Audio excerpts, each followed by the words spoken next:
Well, hello everyone. Welcome to Surf or Sink, Navigating the AI Tsunami. As a software or IT services company, I'm Ivan Ruzik. I'm a senior vice president here at the Corum Group, and I do a lot of work in the AI arena. What we're going to talk about today is the Gen AI revolution and its impact on software development, on customers, and on IT services companies. And as this slide says, the AI revolution is happening now. It's moving very quickly. It is becoming a key driver of M&A activity across the globe and multiple industries, as I'll show you shortly. It is significantly impacting software development and IT services.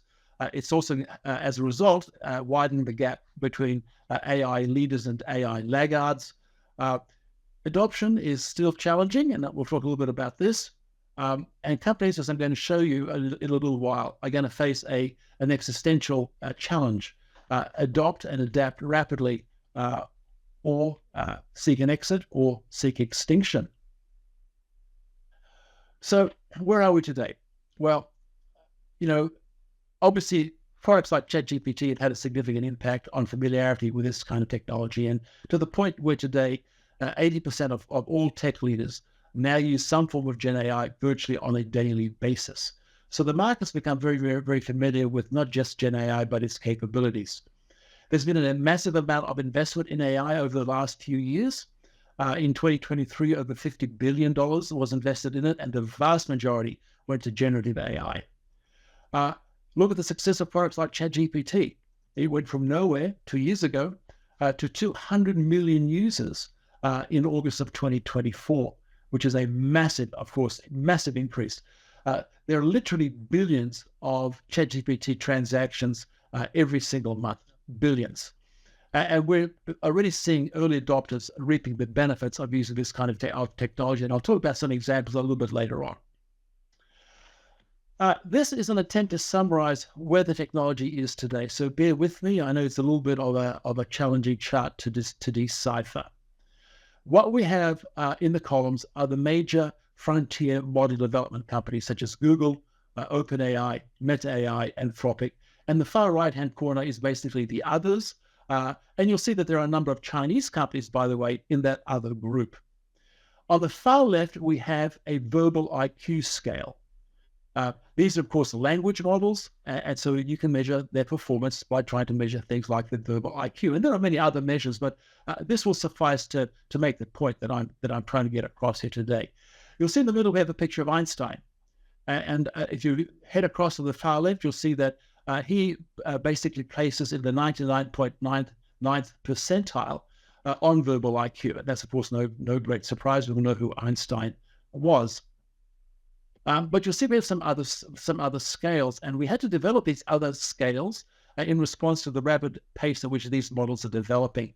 So we had MMLU, MMLU Pro, GPQA, and you can read what these are on the right-hand side. It doesn't really matter what they are, but the point is that these were developed because the capability of these frontier models has already exceeded the capability of most humans. And so as the capability increases, we have to keep developing new scales to measure this capability. This is growing, by the way, exponentially, this capability. We've gone from GPT 3.5 Turbo, which was kind of already at the 90th percentile, to something that is now, is at the 70th percentile on GPQA in a matter of 2 years. So this capacity, this capability is growing exponentially, and it's having very profound effect on all industries, across all geographies, but in particular on software development companies and IT services companies. Hopefully some of you have attended our monthly webcasts where we update the state of the tech M&A market. We have a substantial research group at Corum, and they publish these results on a monthly basis. And this is our results, and I've put this up here to demonstrate a point that I'm trying to make. Across the top, we have just some different sectors of the software and IT services industries, fintech, regtech, logistics, etc. And down the left-hand axis, we have the drivers of mergers and acquisition activity within those industries. And you'll see that there are lots of check marks all over the place, and that's no great surprise. But look at the one set of check marks that applies to all of these particular areas. So you can see that AI is driving M&A activity for fintech, regtech, and all of these other ones that I've listed here, as well as IT services in the form of AI integration capabilities. So this is what is attracting buyer attention on a massive scale. And this is not just limited to North America. North America typically accounts for about 60% of all global M&A activity, but this is a truly global phenomenon. For example, you can see that we have the same AI driver across the Nordics, Asia and Pacific, and Latin America. So this is becoming a really big deal. It's having a massive impact, as I said earlier on software development. And we'll spend some time looking at some tools and their impact a little bit later on in this presentation. These tools are improving code quality and reducing the number of errors, but more importantly, they're also democratizing the entire coding process and really driving it down towards more of what I'd call a citizen developer. And by a citizen developer, I'm talking people who aren't professional coders, are able to develop applications very, very quickly, either for themselves or their organizations. Some weeks ago, I sat through an exercise with some other people where we developed an application using a no-code system from scratch for a vertical market. It was actually restaurant management. And we developed the entire application in just over 2 hours. That meant the back end, the front end. It meant the scheduling of staff, tables, and the logistics of food ordering, etc., etc. So it gives you a sense of the kind of power that these sorts of tools are bringing to the entire software development process, and hopefully you're already using these kinds of tools in your own organizations. It's having a similar impact on IT services companies, but I'll talk about that in a second. One thing to note is that the distinction between traditional software companies and AI companies is starting to blur. These things are merging. If you're going to be if you're going to be a successful software company 2 years from now, you will be an AI company, pure and simple. And you'll see why in a little while. One of the drivers of this, of course, is rising customer expectation. As organizations become more familiar with the capabilities of tools such as ChatGPT or Claude or Mistral, of course, their expectations increase. And they're now seeking to purchase products that fulfill these particular expectations. We're seeing a quantum leap in innovation, of course, as a result, and a transformation of the entire software development process as a consequence. One of the interesting things that's happening also with this is an increasing parallel set of developments in the open source world. Of course, we had open source with products such as Linux, as a competitor to proprietary environments such as Windows, and we're seeing the same kind of dynamic developing with generative AI. Of course, the frontier models by companies such as OpenAI and Mistral are really pushing where this technology is going. But companies like Meta have changed the game because they've released, and by the way, also Mistral in France, they've released their source code into the public domain. And as a result, we have an entire community of developers rapidly enhancing and developing this kind of code and improving its capabilities to the point where it's really quickly catching up to the foundation models that are proprietary. And I think sometime in 2025, you'll see the gap between these open source models in terms of capability and the proprietary models become very narrow indeed. And in fact, they may even catch up. One of the consequences of all of this is that we're seeing a global shift in not just how software is developed, but where software is developed. Traditionally, of course, many organizations have outsourced or offshored operations to lower cost environments, such as perhaps India or Vietnam or Eastern Europe. But now when you can compress and have that entire team in a piece of software, it's going to have a very significant impact on the economies of these particular countries as we see more and more of this kind of development being done in-house. So basically automation is replacing people. And that is the history of automation, period. As I said earlier on, it's also impacting IT services. It's allowing the enhancement of service delivery. It's increasing operational efficiency. We're also seeing transformation of service models themselves. We put out every year the top 10 tech trends that are driving M&A. This is a report that you can acquire from Corum. We make it freely available. One of those drivers is what we call focused IT services. So these are services that are focused around typically vertical market or vertical market application areas such as SAP, right, AWS, and so on. And increasingly, the delivery of AI services. There is a clear gap in the market from customers and also other software development companies for these sorts of services, and these are creating some wonderful opportunities for companies that are focused around these particular areas. As I said at the very beginning, one of the consequences of all of this is we're seeing a widening of the gap between leaders and laggards when it comes to the adoption of AI. And not surprisingly, AI maturity varies quite a lot across industries and organizations. But we saw that, and we're seeing that the early adopters, those that have moved in very early into this technology, already have systems in production. And so, it's improved their product innovation, their operational efficiency. A lot of this is being focused into customer experience and customer service. And interestingly, certainly in the public markets, as a result, what these leaders have found is that the market has appreciated the effort that's gone into this. And as a result, they've seen a pop in their market valuations. And there's a lesson here of course, for private, closely held companies as well. As I said, it's great opportunities for IT services firms. And we're already seeing some massive benefits from the adoption of this kind of technology. So let me just talk about a few of those. Probably the best known AI coding tool is GitHub Copilot. This is one of the very first tools in the market. It's really boosted productivity dramatically, and I'll talk about this in a minute. But we're also seeing other organizations that aren't in the software development business already have significant benefits from this kind of technology. JP Morgan Chase, for example, has a system in production called Coin, which analyzes commercial loans, and it's saving about 360,000 man-hours a year. So this is a very significant benefit to JP Morgan Chase and its customers. Moderna, of course, a pharma company, well known for its COVID-19 vaccine. Pfizer, of course, was the first company to market, but Moderna came in shortly thereafter. In fact, it took Moderna 34 days to go from the lab bench to a product that could be tested in field trials. So that was a massive boost to productivity, and you'll see more and more of that in the pharma industry and the biopharma industry over the next few years. Textio and MoveWorks are basically unicorn companies that have come out of Silicon Valley.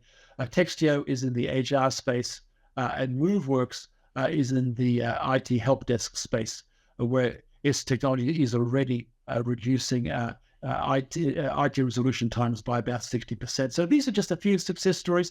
There are many, many others, but obviously in a presentation like today, I don't have much time to go into these.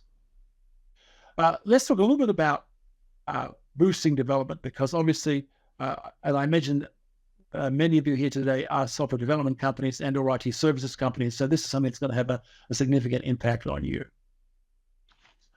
When we look at software development tools, we classify them kind of into 5 groups or 5 levels or 5 cohorts. Levels 1 through level 5. Level 1 tools are the simplest, such as GitHub Copilot. They may be simple, but they're already very, very productive. They managed to increase documentation by about 50%, the speed of code generation by about 30 to 40%, and things like even code refactoring by 20 to 30%. So very significant productivity enhancers, and there are a lot of these tools already available. What these tools basically do is, they kind of plug in to coding IDEs like Visual Studio, and they allow a coder to have, once they start coding perhaps a function, the tool will itself complete the rest of that function for them. And so this is, of course, a significant improvement in terms of efficiency and effectiveness. Level 2 coders ratchet this up a level. These are what we call task level code generation tools, or ticket to code. Basically, you tell the application what you want. You'll say, for example, write me a function that inverts the statics and produces X, Y, Z, and it will actually write that piece of code for you. So think of this as sort of function level coding automated function level coding. And as you can see, there are already a number of tools that do this, including just some very common language models like GPT-4 and Claude. By the way, they are very good coding enhancement tools. Level 3 tools are more sophisticated yet. These are what we call project level tools or AI agents. Here, basically, you tell it that you want to, for example, have the system write you a front end that captures certain types of data, or a back end that does certain types of functions, and it will write that entire project for you from the get-go. And it does it by iterating. It'll come back and say, does this do what you want? And if the answer is no, you'll provide some more verbal feedback, and it will go and write this for you until you're satisfied with what it produces. Level 4 coding tools are what we call AI software engineering tools, or PRD, product requirement document to production. And here you simply say, go write me an application that logs the following situations and generates a report automatically, for example. And it will go off and basically takes on the entire role of a software engineer. So you basically describe what you want, and it does the rest from start to finish. Level 5 tools are even more sophisticated. We have very few of these today. This is still really research and development. We have, these are what we call autonomous AI development teams. So think of defining an entire project and saying, go do this for me. And the AI will go off and it will generate the PID for you automatically. There will be an agent that is a coder. It will write the code. It will pass that code to an agent, which is a tester. The tester will pass it back to the coder, and that this will iterate without human intervention. And then when it's all done, it'll pass the code to a documenting agent, which will then write the documentation totally automatically. We are pretty close to the development of level 3, level 4 systems, sophisticated ones today. Basically, this is kind of where we are today, level 1, level 2.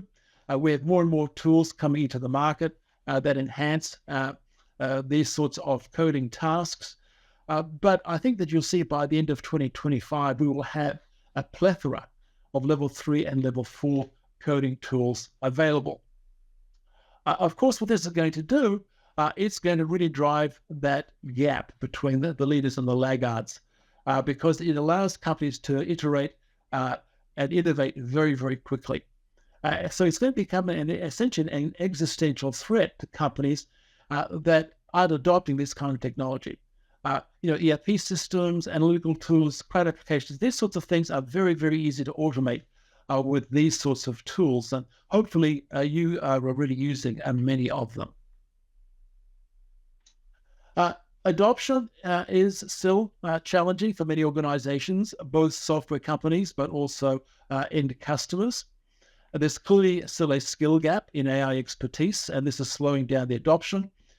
We have a shortage of machine learning engineering talent, but also Gen AI talent. Data readiness is still an issue. It's still a big issue. Obviously, this is creating some interesting opportunities for IT services companies as they help their customers munge their data into a state of readiness for AI adoption. We still have ethical concerns and many regulatory challenges, and I'll talk about a few of these in a minute. Cybersecurity risks, of course. We've had many situations where AI has been used in intrusions. And all of this, of course, also applies to IT services firms. Just to look at some of the challenges, the legal challenges that we're still probably going to face over the next coming quarters. Of course, AI bias is still an issue, and there's been some very public embarrassments around this, particularly for Google. IP rights is an interesting new one. If you use a tool such as a C compiler to write code, you are the one that's generating the IP, right? It's your creativity that's generating the software. If, however, you are using a Gen AI tool, it's the one that's generating the IP. It's the one that's being creative. So who owns that IP? Interesting question. What about legal liabilities for errors that AI generates? What about privacy concerns? So this area, is still, as I like to say, a can of worms. It's evolving very rapidly. And if you are a software development company that is adopting AI, make sure that you are across all of these developments because they will have an impact over time. So where does this leave us? Well, companies are facing a critical decision. hopefully I've convinced you that you either need to adopt and adapt or need to do something else. If you're going to adopt, you're going to have to invest heavily in AI talent and technologies. You're going to have to develop a comprehensive AI strategy and a roadmap. You're going to have to make sure that you've got data and that your data is in a state of readiness where it can actually be used for developing AI systems. And you have to prioritize AI innovation very, very quickly and very, very rapidly, because I assure you, your competitors will be doing just this. What if you're not in a situation where you can adopt and adapt very rapidly? Well, then you need to think about, some form of a strategic exit while your company still has a lot of value.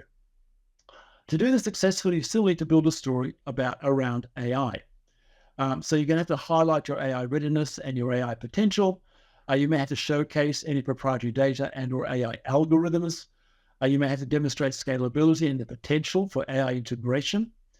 So it's really going to become all about the story that you can craft around AI that says, hey, look, I'm not an AI company. I realize that, but we have a lot of AI potential. And then you'll sort of pursue the exit on that kind of a basis. Okay, so what now?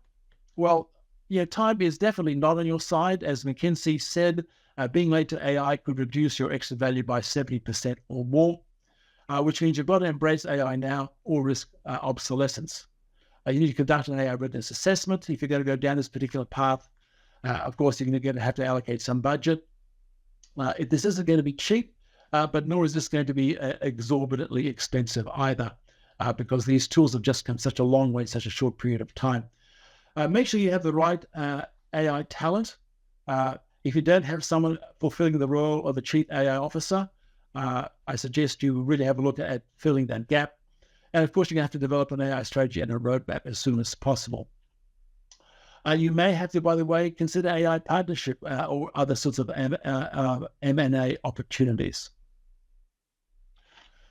So the take home at the end of the day today is that the revolution is happening now and is moving very quickly. It is becoming a key driver of M&A activity globally.